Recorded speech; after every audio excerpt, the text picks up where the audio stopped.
Hey everyone, and welcome back to the channel. Have you ever felt like you're being bombarded by bad news? Every day, it seems like the headlines are filled with crises: climate change, political division, economic turmoil, and social unrest. It's easy to feel overwhelmed, to believe that the world is falling apart.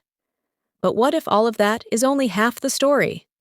What if, beneath the surface of the daily headlines, humanity is quietly, but surely, building a future of unprecedented prosperity and opportunity? Today, we are diving into a book that challenges our ingrained pessimism and presents a radical, yet compelling vision for the future. We're talking about Abundance. The Future is Better Than You Think by Peter H. Diamandis and Stephen Kotler. Now, a quick note. There seems to be a little confusion about the authors, but this is the seminal book on the topic, and it is a masterpiece of hopeful thinking. It's a book that argues that the human capacity for innovation, driven by technology and a new era of global collaboration, is about to solve the world's most pressing problems and create a world of genuine abundance for everyone. If you're ready to see the future not as a place of scarcity and struggle, but as a place of opportunity and progress, then you've come to the right place. Before we unlock the secrets of a brighter future, make sure to hit that like button if you believe in the power of human ingenuity. Drop a comment below with a technology that you think will change the world, and subscribe so you never miss our deep dives into the big ideas that are shaping our future. Your engagement helps us bring these vital conversations to a wider audience. For most of human history, a scarcity mindset was the only logical way to think. Life was a zero-sum game. Resources were finite. If one person had a bigger harvest, it meant another person might go hungry. If one nation gained power, it was often at the expense of another. This mindset is deeply ingrained in our psychology. It's what makes us worry about our jobs, our resources, and the well-being of our children. It's what drives fear, competition, and conflict. It tells us that for me to win, someone else has to lose. This is a powerful and very real way of viewing the world. But the authors argue that for the first time in human history, this scarcity mindset is becoming obsolete. The abundance mindset is a new way of thinking, born out of the reality that a new set of forces are creating a world where resources are no longer finite. This mindset sees life as a positive-sum game. My success doesn't have to come at your expense. Instead, our combined efforts can create new value for everyone. This is the mindset of Silicon Valley, of open-source software, and of global philanthropy. It's a belief that with the right tools and the right approach, we can create a world where everyone has access to the basic necessities of life, and so much more. The first and most powerful force is exponential technologies. For thousands of years, technology evolved at a linear, predictable pace. An innovation in the 16th century might take centuries to fully propagate. But today, the rate of change is exponential. The authors use Moore's law, which states that computing power doubles roughly every 2 years, as the quintessential example. This isn't just about computers. It's about a wide range of technologies that are accelerating and becoming cheaper at an incredible pace. Think about artificial intelligence, robotics, 3D printing, synthetic biology, and sensors. A single smartphone today has more computing power than the Apollo space program. These technologies are democratizing access to powerful tools, allowing a small team in a garage to compete with a multinational corporation.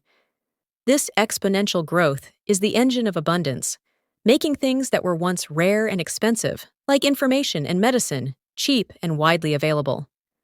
The second force is the DIY innovator. In the past, to create a world-changing invention, you needed a massive lab, a huge budget, and the backing of a large corporation or government. But thanks to the internet and exponential technologies, those barriers to entry have been shattered. The authors call this the rise of the do-it-yourself innovator. Today, a teenager in a dorm room can access open-source coding platforms, 3D printing services, and cloud computing power to prototype an invention that could solve a major problem. This has unleashed the creative potential of billions of people who were once locked out of the innovation process.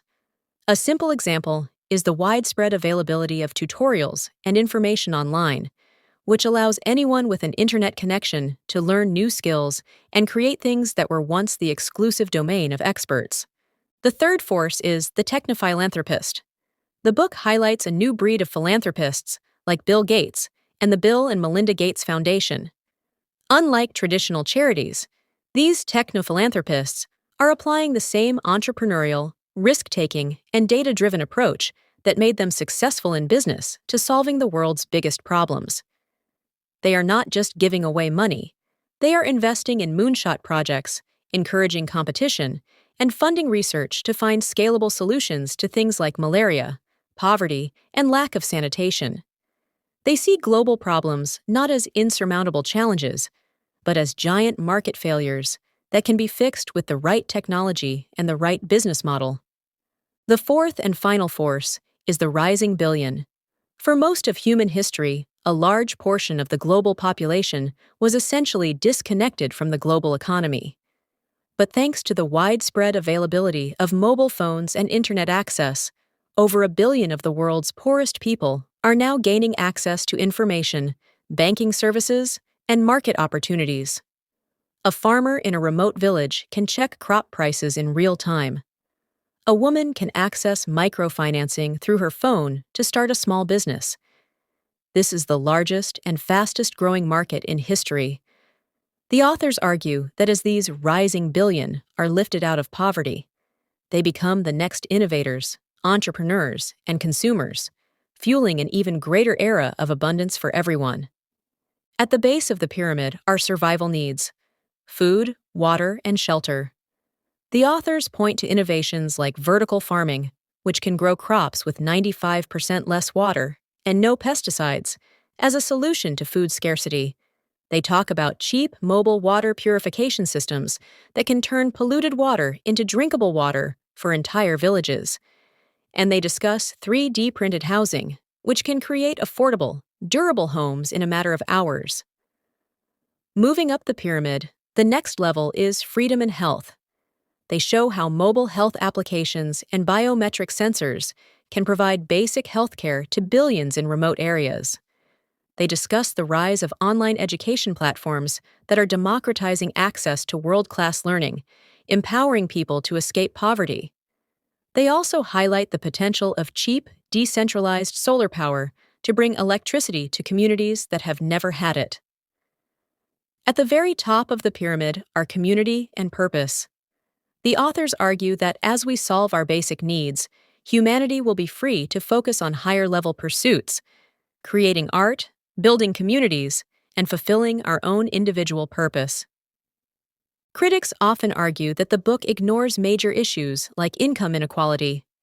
They say that while technology is creating immense wealth, that wealth is being concentrated in the hands of a few, leading to a widening gap between the rich and the poor. The authors would respond by saying that while this is a real challenge, the overall standard of living is rising for everyone, even if some are getting richer faster. The poor in developed nations today have access to things that even kings didn't have a century ago. Another major criticism is the issue of climate change and environmental degradation.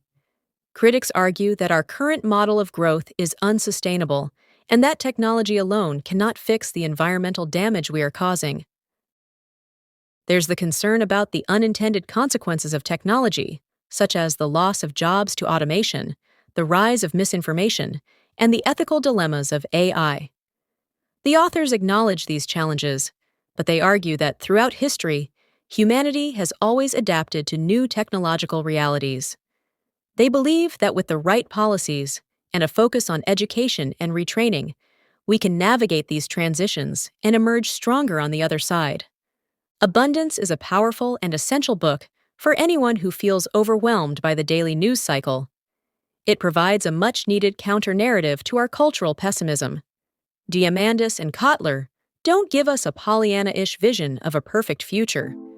Instead, they give us a logical, data-driven argument that the forces of technology, innovation, and global collaboration are creating a future that, despite its challenges, has the potential to be better than we ever could have imagined.